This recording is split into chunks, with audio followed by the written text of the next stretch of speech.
कहानी है एक स्कूल मास्टर की, जिसने अपनी नौकरी के लिए पहली बार गांव में कदम रखा। साथ में उसकी पत्नी भी थी और रात उसके लिए नर्क बन गई। उस साये ने वही सब किया जो एक पति अपनी पत्नी के साथ करता है। गांव के बुजुर्गों ने कहा, बेटा हमने पहले ही कहा था, ये मकान डूमर के पेड़ के पास है, वहाँ मसान रहता है। अब वो तेरी बीवी से मोहब्बत कर गया है, उसको छोड़ने वाला नहीं है। मास्टर गहरी नींद में सोते रहे और उस साया अपने प्यार को पूरा करता रहा। गांव की औरतों ने देखा और धीरे धीरे फुसफुसाने लगी, अरे ये तो जैसे गर्भवती हो गई है। मास्टर ने सुनकर माथा पकड़ लिया। उसके मन में सवाल उठा, लेकिन ये कैसे हो सकता है? मैं तो कई रातों से उसके पास गया ही नहीं। उसकी रूह कांप गई। क्या ये सच था? क्या उनकी पत्नी इंसान की नहीं बल्कि उस मसान की औलाद को जन्म देने वाली थी? पत्नी अब अजीब अजीब हरकतें करने लगी। कभी आधी रात को उठकर डूमर के पेड़ के नीचे चली जाती और वहां खड़ी होकर मुस्कुराती रहती। कभी अकेले कमरे में बात करती जैसे कोई पास खड़ा हो। कभी कभी उसके पेट पर हाथ फेरते हुए धीमी आवाज में कहती, ये उसका बच्चा है, वो मुझे छोड़कर नहीं जाएगा। मास्टर टूट चुके थे। उन्हें अब समझ में आ गया कि ये मामला इंसानी नहीं है। उनकी बीवी अब उनके हाथ से निकल चुकी है। गांव में दबी दबी आवाज़ उठने लगी कि मसान ने औरत को पकड़ लिया है। मास्टर का दिमाग खराब हो गया। वो चुपचाप एक तांत्रिक के पास गए। तांत्रिक ने सुना तो गंभीर हो गया और बोला, मैंने पहले भी कई औरतों को मसान से छुड़ाया है, लेकिन इस बार मामला अलग है। ये मसान तुझसे नहीं, तेरी पत्नी से इसका करता है, वो उसे छोड़ने वाला नहीं। मास्टर ने हाथ जोड़ लिए, गुरुजी मेरी मदद करो, मेरी पत्नी पूरी तरह बर्बाद हो जाएगी। तांत्रिक ने कहा, ठीक है, पर याद रखना, जब मैं विधि करूँगा तो तेरा हौसला नहीं डगमगाना चाहिए, क्योंकि मसान बहुत जिद्दी है।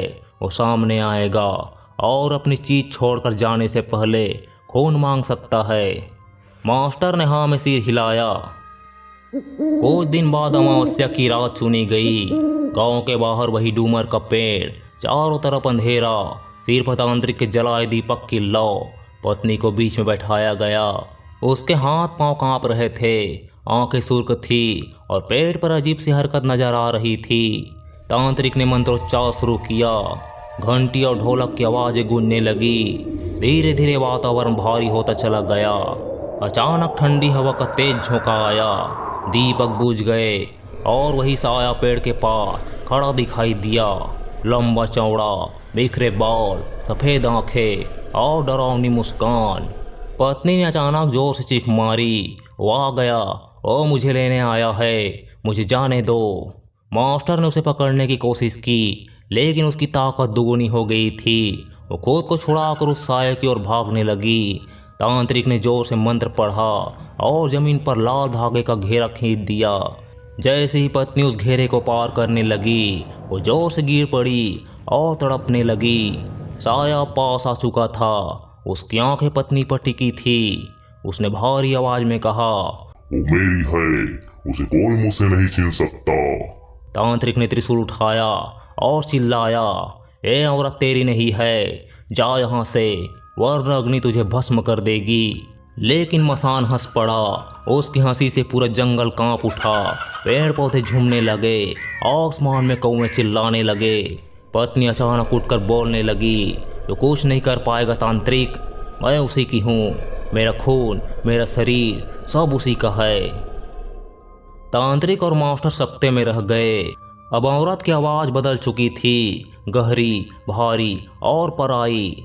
तांत्रिक ने मंत्र पढ़ते हुए राख और गंगा जल उसके ऊपर छिड़का। पत्नी जोर से चीखी और जमीन पर लौटने लगी। साया गुस्से से गरजने लगा। उसने पेड़ से एक मोटी डाली तोड़कर दूर फेंक दी। पूरा माहौल थरथराने लगा। मास्टर डर कर पीछे हट गए, लेकिन तांत्रिक ने हिम्मत नहीं छोड़ी। उसने आग का गोला हवा में फेंका और कहा, मसान, अगर तूने इस औरत को छोड़ा नहीं तो तेरी आत्मा हमेशा हमेशा के लिए शापित हो जाएगी। साया कुछ पल चुप रहा, फिर धीमे स्वर में बोला, वो मेरे बच्चे को जन्म देने वाली है, उसे मैं कभी नहीं छोड़ूंगा। भाइयों बहनों, ये सुनकर मास्टर के पैरों तले जमीन खिसक गई। अब तो शक पूरा यकीन में बदल गया। उनकी पत्नी सचमुच मसान के बच्चे की माँ बनने वाली थी। तांत्रिक भी घबराया, लेकिन उसने हिम्मत जुटाई और कहा, तेरा यह अधूरा रिश्ता कभी पूरा नहीं होगा। अगली रात मैं तुझे तेरे असली रूप में बाहर खींच लूँगा। तब फैसला होगा कि किसकी जीत होगी, तेरी या मेरी। साया जोर से चिल्लाया और अचानक धुएं में बदलकर गायब हो गया।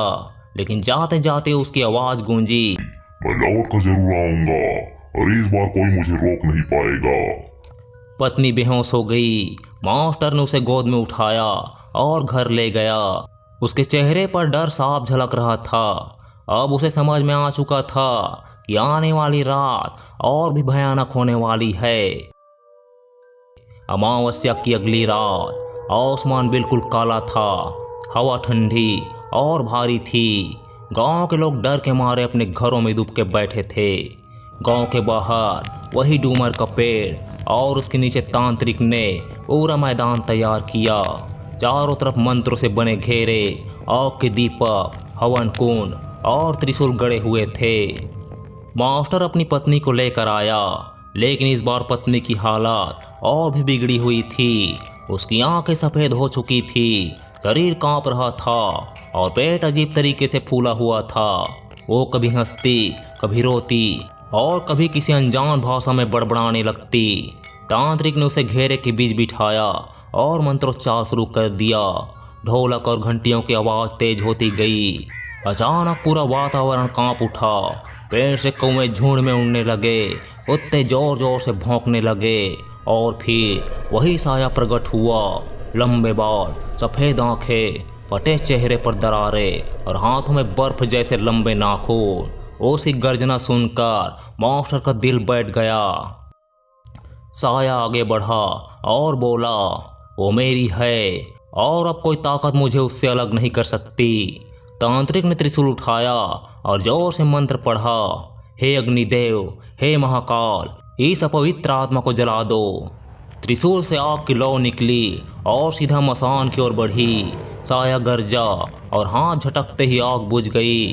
फिर उसने हंसते हुए कहा, तूने बहुत कोशिश कर ली तांत्रिक, लेकिन तेरे मंत्र मेरे इश्क को नहीं रोक सकते। इतना कहकर उसने मास्टर की पत्नी की ओर हाथ बढ़ाया। पत्नी अचानक खड़ी हो उठी और उसकी ओर चलने लगी। उसकी चूड़ियाँ खुद ब खुद टूट कर गिर पड़ी। मास्टर ने हिम्मत करके पत्नी का हाथ पकड़ा और चिल्लाया, नहीं, तू मेरी पत्नी है, किसी भूत की नहीं। लेकिन तभी पत्नी की आवाज़ बदल गई और भारी लहजे में बोली, मैं उसकी हूँ और उसके बच्चे की माँ बनने वाली हूँ। मास्टर के पैरों तले जमीन खिसक गई। उसकी आंखों से आंसू बहने लगे। तांत्रिक ने जोर से राख का गोला फेंका। राख सीधा साये पर जा गिरी। वो दर्द से चीख उठा, लेकिन फिर और भी भयंकर रूप ले लिया। उसकी ऊंचाई दोगुनी हो गई।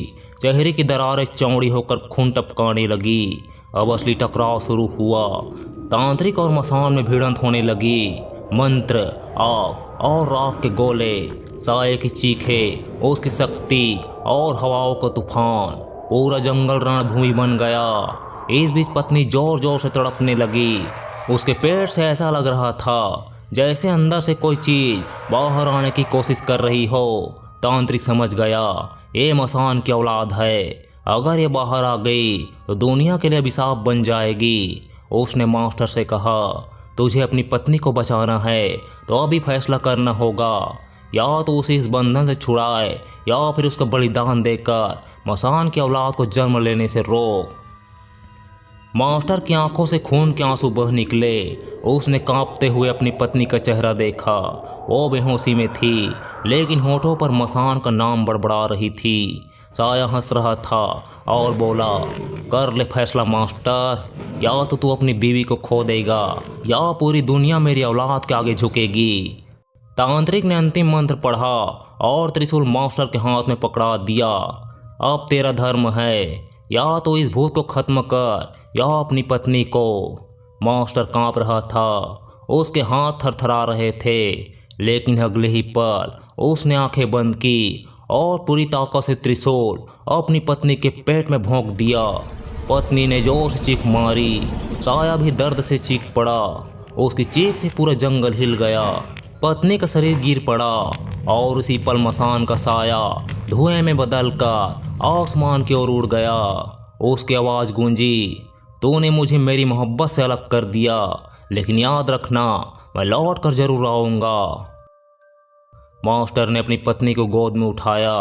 उसकी आंखें बंद हो चुकी थी। तांत्रिक ने धीमे स्वर में कहा, वो अब शांति में है।